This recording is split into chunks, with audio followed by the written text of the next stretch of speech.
హైదరాబాద్ నగరం మత సామరస్యానికి ఒక వేదిక.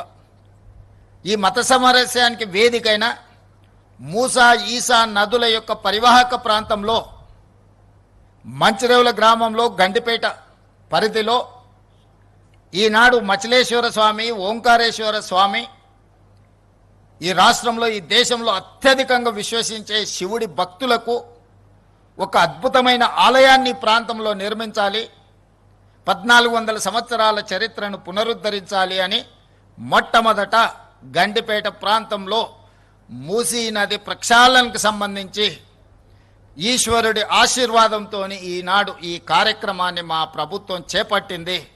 అన్ని అడ్డంకులను ఈశ్వరుడే తొలగిస్తాడని ఎవరైనా దీని మీద దుష్ప్రచారం చేసినా, దీనికి పెడార్థాలు అంటగట్టిన ఈ రాష్ట్ర ప్రభుత్వం శివతాండవం చేస్తుందని చెప్పి నేను వేదిక మీద నుంచి సవినయంగా నేను చెప్పదలుచుకున్నా.